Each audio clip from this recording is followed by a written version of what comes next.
Today ay aalamin natin ang nakatagong kababalaghan dito sa Sempio Mansion.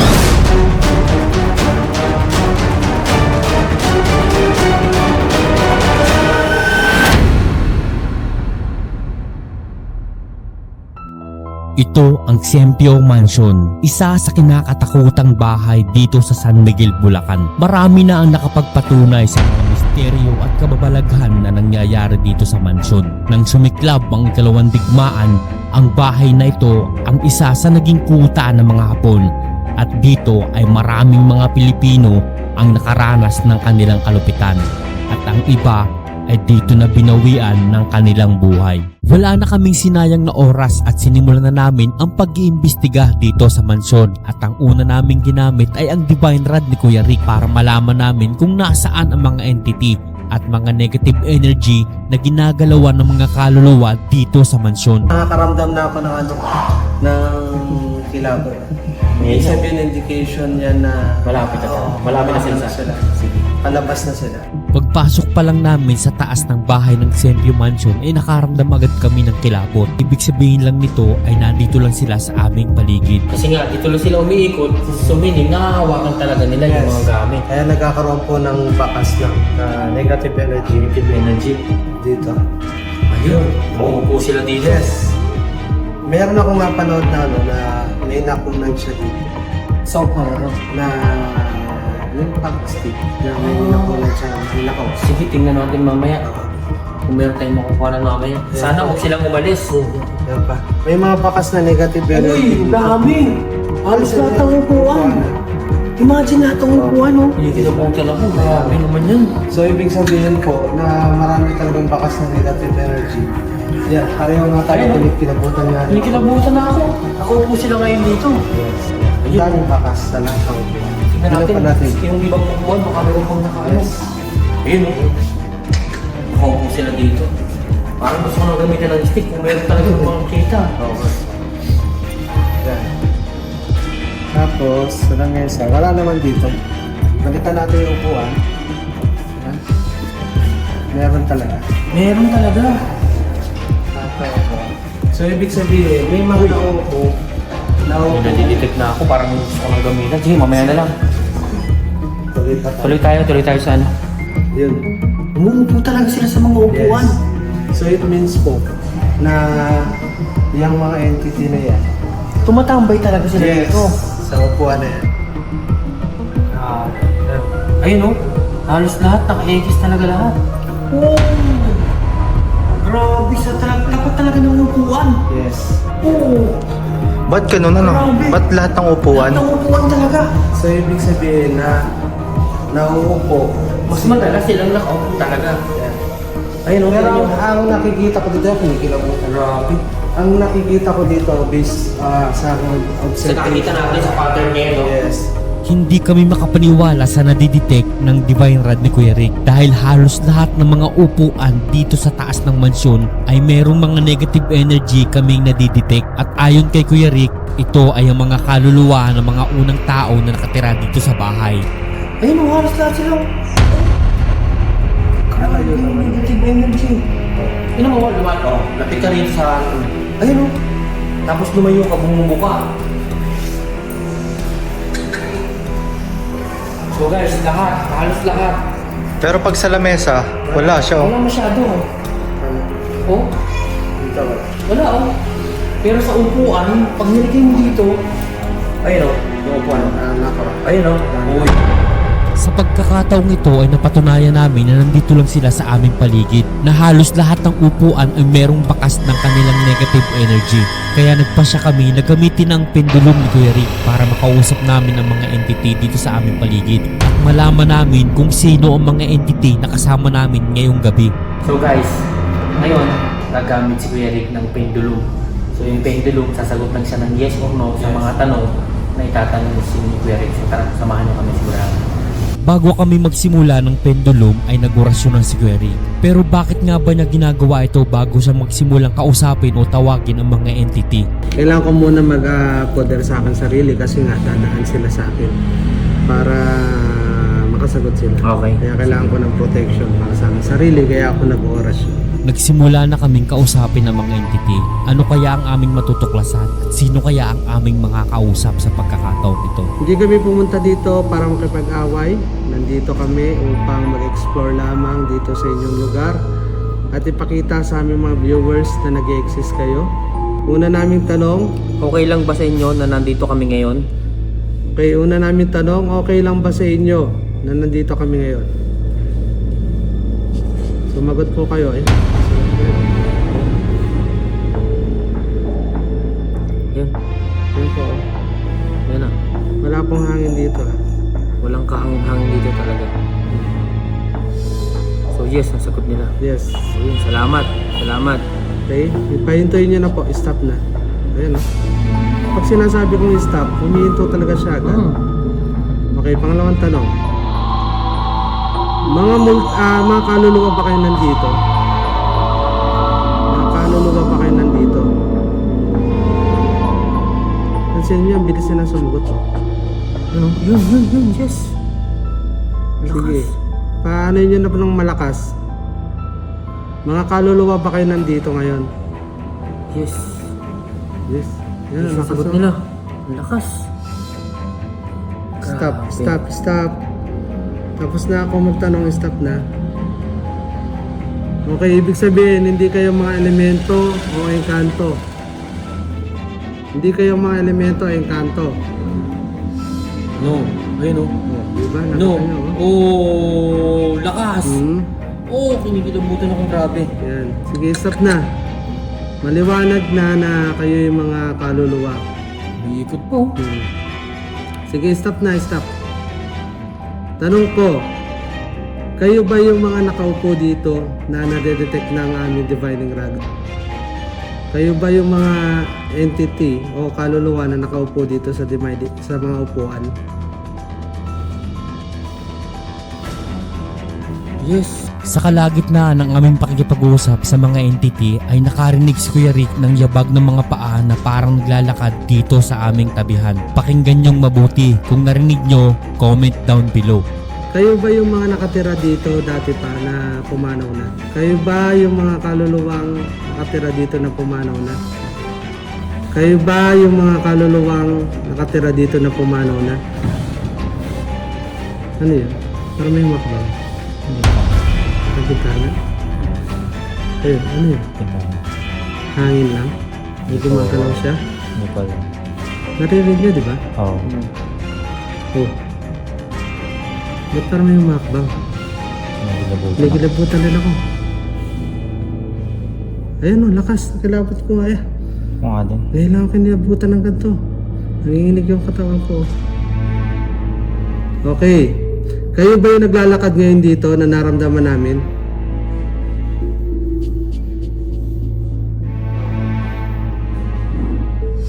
Kayo ba yung naglalakad na naramdaman namin dito? O hindi? Sino yun? Ayan na. Stop.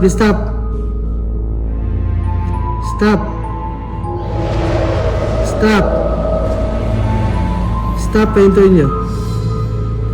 Meron pa ba kayong ibang kasama dito na hindi kaluluwa? Meron pa ba kayong ibang kasama dito na hindi kaluluwa? Oh, yes na. Yes. Sige, paki-stop. Stop. Lakas ng ano. Stop. Walang kahangin-hangin dito pero... Ayun, Tanong ko, engkanto ba yon yung kasama nyo nandito? Ano ba yun? Engkanto ba yon? Hindi. Hindi. Stop. No. No. Stop. Tanong ko, kung hindi engkanto yung ng iba nyo kasama dito, ano yon? Isa bang demonic entity ba yon?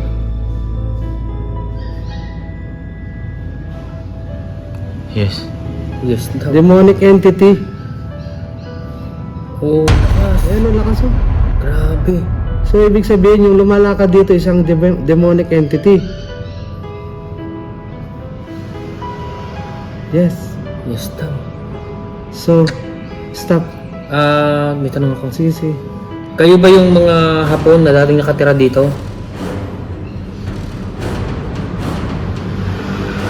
Kayo ba yung mga Hapon na dating nakatira dito?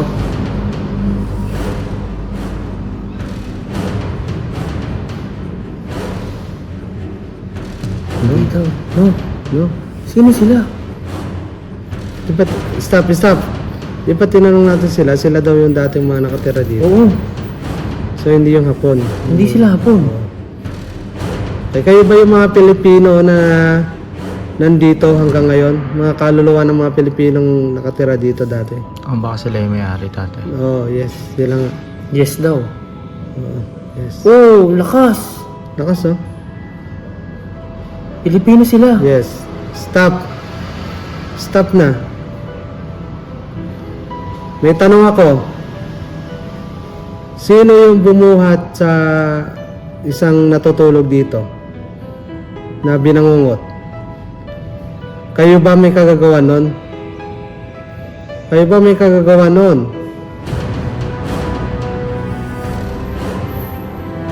Hindi sila. Di sila. Baka yung demonyo. Okay, stop. Sino yung may kagagawan kaya binangungot yung natutulog dito sa taas? Yung demonyo ba? Na demonic entity yung sinasabi nyo? Yun. Yes. Sige. Ang lakas. Malakas eh. Grabe, ano? Sige. Stop. Stop. Puti, kinikilabutan ako. Tindi. Oh my God. Tindi ng kilabot ko ngayon. Hindi ka mukha dati. Stop.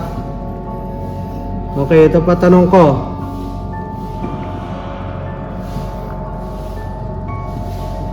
Natanong mo ba natin kung galit sila sa atin? Hindi. Hindi pa. Galit ba kayo sa amin nung nandito kami? Pumunta kami dito. Oh, yes. Naku. Galit sila. Sige po, paki-stop na po. Paki-stop. Pumunta lang po kami dito para mag-explore, ipakita sa tao na nag-exist kayo. Yan. Kaya wag po sana kayo magalit sa amin. Ulitin ko po, yun po yung paliwanag namin kaya kami nandito. Galit pa po ba kayo sa amin?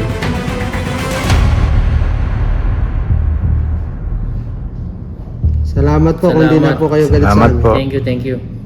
Okay po. Ngayon po,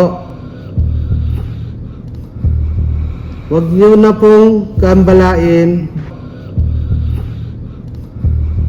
Wag niyo na pong gambalain yung mga taong naninirahan dito. Wag niyo na pong gambalain yung mga taong naninirahan dito. Yes daw. Okay. Sigurado Yes, po sir. yan. Yes po. Tinapos na namin ng pakikipag-usap sa mga entity, pero nagulat kami nang buksan namin ang ilaw ay meron kami nakitang bakas kung saan narinig namin ang yabag habang kinakausap namin ang mga entity dito sa loob ng mansyon. So yung guys, sa pag-iikot namin dito, nakita namin ito. Tinanong namin yung nangangalaga. Wala naman daw umakit dito na walang tsinelas. Pero ito, kitang-kita po sa ebidensya na talagang mayroong bakas. Kasi kanina may narinig kami na naglalakad. At hindi lang po isa yan. Actually, may nakita pa ako dito. Isa yun, oh. Ayan. Hakbang po siya. Hakbang. Nakapaa. Sakto sa'yo. Sakto. Kasi kanina po, meron kaming narinig na umakbang. Yun nga po. Kasi kanina, kinakausap namin sila. Ngayon, may umakbang po. Habang nakikipag-usap. Ngayon, nagulat ako, nakita ko to. So guys, tingnan natin kung yung bakas na nakita natin ay bakas ng isang entity. Kasi gagamitin ni Kuya Rick yung divine na so pag nag-ikis yun, ibig sabihin meron negative energy. Yan. Hindi talaga galing sa tao. Hindi galing sa tao talaga to. So ito meron ditong isa. Ayan, kitang-kita. OMG, kitang-kita to. Bakas talaga to. Papunta ron. Yung isa.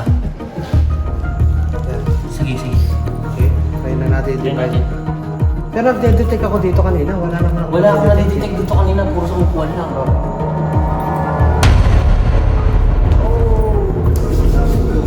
Sakto-sakto. Ito yung isa. Ito yung isa. Ito. Ito isa. Guys, saktong-sakto sa bakas. Kasi kung makikita nyo, lahat kami. Nakachinelas kami lahat. Hindi kami nakapaa. At sabi nung may-ari, walang umaakyat dito na nakawalang chinelas. Ayan. Yung narinig namin yabag, ito siya, ito yun. Ito yun guys. Kitang-kita nyo. Paa ng tao yan na walang tsinelas.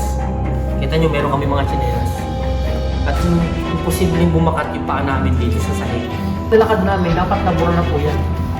Kasi napinulis po namin ng tsinelas namin dito eh. Ayan.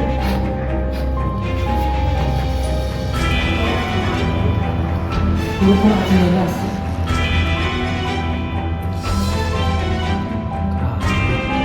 So, subukan natin itong isa. Ito meron pa dito guys na unang nakbang dito. Ito, makikita nyo dito. Ayan siya oh.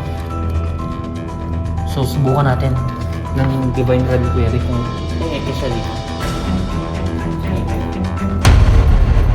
Guys, Kaya ako tapat-tapat. nakatingin guys dun sa mismo footprints. Kita nyo bumubuka. Pagtapat Hindi dito, ako nakatingin, ayun oh. Hindi ako nakatingin. Sa camera ako nakatingin. Ayun isa. Ayun oh, yun. Tapat mo isa. Sa camera po ako nakatingin. Ito yung isa. Tapos yung isa dito, nakakarito. Ito yung isa, ito yung isa. Hindi ko ako tumitingin Isa. sa ito. Ito yung isa. Oh! Nakatatapat. Hindi ko ako tumitingin. Wala na, hanggang doon lang talaga yung footprints niya. Tatlo. Ito pa. Teka, teka, teka. Ito pa. Ito na, hindi makita. Ayun eh. Aray. Isa, dalawa, tatlo, apat, limang taliri ah. Kita ba dyan? Hindi ko Oo. makita. Linig ka. Ayun oh. 1, 2, 3, 4, 5. Oh. Ito. Oh. Hindi ako nakatingin mga guys. Saka. Tapat. Tigit ako. Gumalaw. Oo. Nag-ex. Tapat ko. So mula doon naglakad siya rito. Then wala na. Wala na, yun na lang. Wala na, maliwanag Wala na. na. Sobrang liwanag na. Ito mo, kahit hindi mo kitang-kita oh. Kitang-kita talaga oh. Wala, yun talaga lang. Yun talaga yung bakas.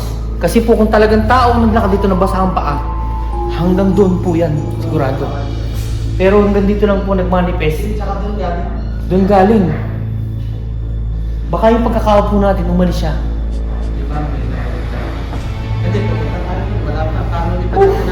So guys, first time namin na meron nag-manifest na talagang pinakita niya na exist talaga siya, nandito talaga siya kasama namin. Yung bakas ng paa. Kitang-kita niyo po talaga yung bakas ng paa.